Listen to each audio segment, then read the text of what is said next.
There's an old story they tell around my campus.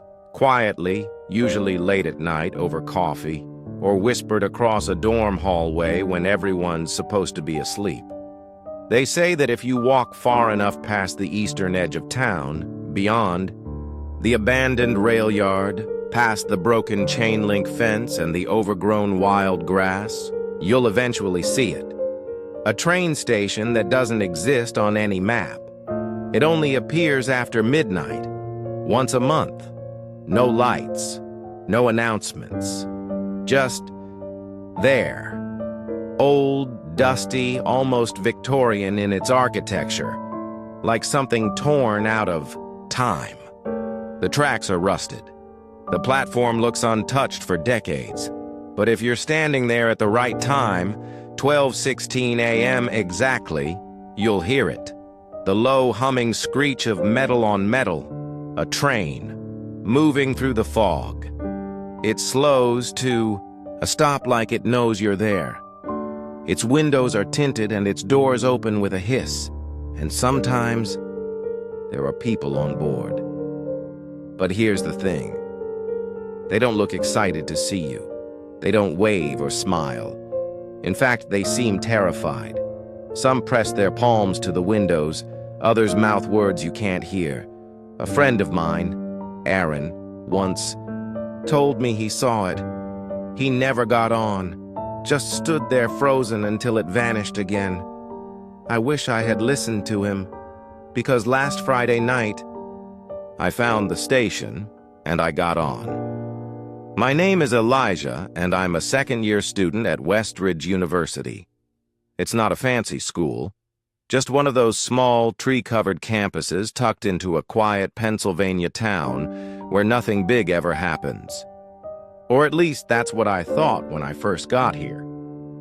Like most colleges, Westridge has its share of ghost stories. Haunted dorms, cursed textbooks, professors who supposedly vanished mid-lecture.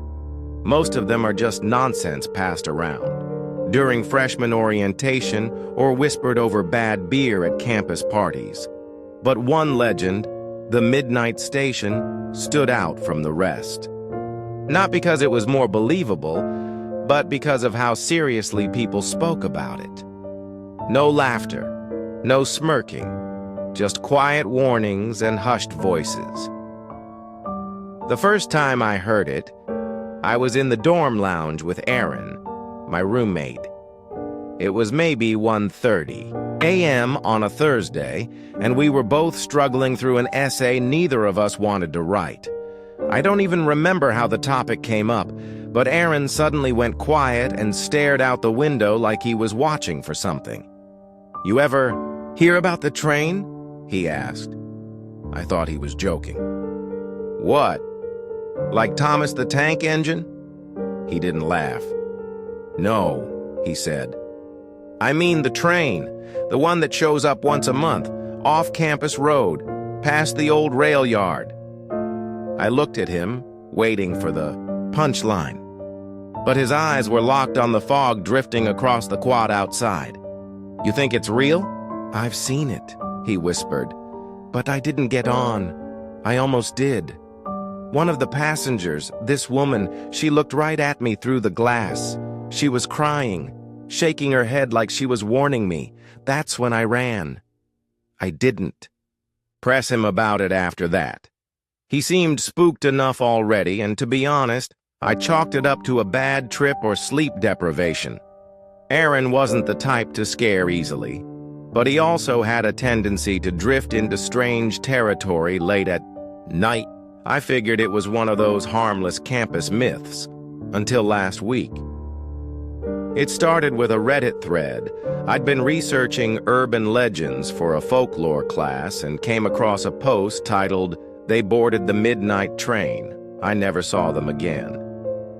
It had only a handful of upvotes, but the content was eerily familiar.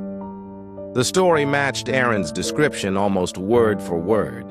A hidden station. A train that arrives at 12:16 a.m. A woman crying behind the glass. The poster mentioned the location too. Eastern Rail Yard. behind the old switching station, which was only a few miles from campus. I don't know what made me want to check it out. Maybe it was boredom, maybe curiosity, or maybe, deep down, I wanted to prove it wasn't real, because if it was, that would mean Aaron wasn't just telling stories, and it would explain why. No one had seen him in nearly a week. He didn't show up to class. His phone went straight to voicemail. Even his side of the dorm room sat untouched, like he'd stepped out for a minute and forgotten to come back. Campus police brushed it off. Probably went home for the week, they said. Students do that sometimes. But his laptop, jacket, and textbooks were all still in the room. I knew he hadn't gone anywhere. So on Friday night, I packed a flashlight, a bottle of water, and my phone. I didn't tell anyone where I was going. I left just after 11 p.m. and followed the directions from the Reddit post, cutting across a vacant parking lot and climbing a sagging chain-link fence behind the edge of campus. The rail yard was silent, dead quiet, like even the wind didn't want to blow through. Rusting tracks stretched off in both directions, lost in shadow. The air smelled like wet metal and cold soil. I passed a collapsed tower and a half-buried rail car that looked like it hadn't moved in 50 years. But then, at exactly 12:10 a.m., I saw it, a soft glow just beyond a rise in the ground, pale and flickering like the light from old gas lamps. I crept closer, and there it was, the station, just like the stories described. Brick columns, arched windows coated in grime, a moss-covered sign that simply read, "Eastbound." I could barely make out the clock above the entrance, its hands frozen at 12:16. No movement, no sound, until I heard it. That low, metallic moan. Growing louder, a beam of white light cut through the mist. A train. It slowed, brakes hissing, gears whining. It stopped in front of me like it had expected me there. The doors opened. The air that spilled out was cold, dry. Not like winter, but like an old attic. Or a tomb. I stepped onto the platform. Inside, I saw them. People. Not moving, not talking, just staring. Their faces were pale, tired, some pressed to the windows, others hunched in their seats, and all of them looked at me with the same expression. Fear. Not of the train, not of the destination, of me. I should have turned back. But something about that open door, it pulled at me, so I stepped forward and got on. Great. Let's step into the next phase. The moment I stepped into the train car, the door behind me hissed shut with a soft clunk, sealing off the outside world like it had never been there. The sound was final, too final.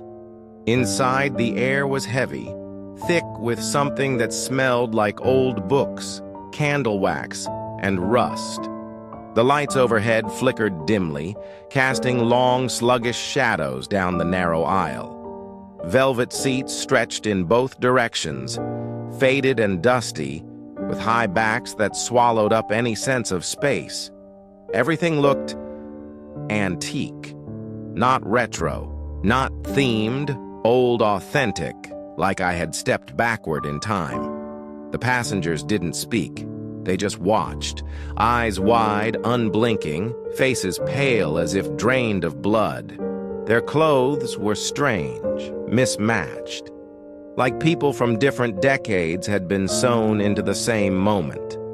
A woman in a 1950s floral dress clutching a leather handbag, a teenage boy in a Nirvana shirt with sunken eyes, an old man in a wool coat, hat in his lap, his lips trembling. I swallowed hard and kept walking. Nobody moved, not even a twitch. But some followed me with their eyes, slow and fearful, like I was doing something terribly wrong by being there. I found an empty seat near the middle of the car and sat down. The velvet cushion gave a soft sigh beneath me. I glanced toward the window, expecting to see the dark woods of Pennsylvania or maybe even just the rail yard again, but all I saw was nothing. Pure blackness, not the kind of dark that comes with night. This was absolute. It had depth somehow. Like the outside wasn't just unlit, it didn't exist. I checked my phone. No signal, no Wi-Fi. The screen flickered for a moment, then went entirely black. The train gave a soft lurch and began to move. No announcement, no conductor, no destination, just the steady hum of motion. And that silence. I sat there for what felt like hours. The hum of the train was hypnotic at first, almost soothing, but the quiet soon became unbearable. It wasn't just a lack of noise. It was the kind of silence that pressed in on you, like the walls themselves were listening. After a while, I noticed something odd. The reflections. Outside the window, I couldn't see anything. But the glass still showed my reflection, and the rows behind me. But as I watched, I realized that in the reflection, some of the passengers were moving, turning their heads, opening their mouths, speaking. But when I spun around in my seat, they were still frozen in place. I stared at the window again. One man, 3 rows back, was whispering something in the reflection, slowly, carefully. His lips formed words I couldn't hear. Then he pointed, not at the window, at me. A shiver crept down my spine. I stood up. The floor beneath me groaned softly, like it didn't want me moving. I made my way down the aisle, trying to steady my breathing. I passed the man from the reflection. His eyes followed me, even though he hadn't moved, or hadn't appeared to. I tried the next car, expecting maybe some answers. A conductor. Anything. The door slid open with surprising ease, and I stepped. Through. This car was different. Brighter slightly. A faint golden hue shimmered along the walls, like candlelight bouncing off polished wood. The seats were newer, more luxurious, but every single one was empty, except for a girl. She couldn't have been older than 12. Sitting near the far end, pale skin, black hair in tight braids. She wore a navy coat with silver buttons and little black boots that didn't reach the floor. Her eyes were wide, watching me. When I got closer, she spoke. Barely a whisper. You're not supposed to be here. I froze. What? You're not a passenger. I tried to keep my voice calm. What do you mean? She tilted her head. You're awake. Everyone else is dreaming. That stopped me cold. What do you mean, dreaming? She didn't blink. The train comes for those who are in between, not alive, not dead, not ready, the ones stuck in the middle. She reached into her coat pocket and pulled out a small object, a crumpled photo. It was of her and her parents. Car accident, she whispered. They went on. I didn't.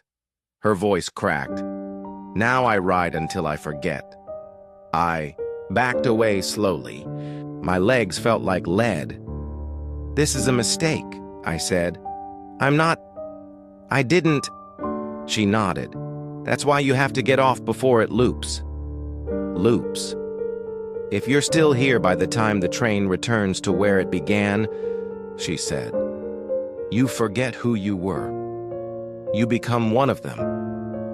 I looked back through the door at the passengers I'd passed. Pale faces. Blank stares. People who had forgotten. How do I get off? Her expression turned solemn. You wait for the knock. What knock? But she had already vanished, just like that. Gone. The seat was empty. The photo was gone. I stood there, heart pounding, not knowing whether to run or scream. Then I heard it. Knock, knock, knock.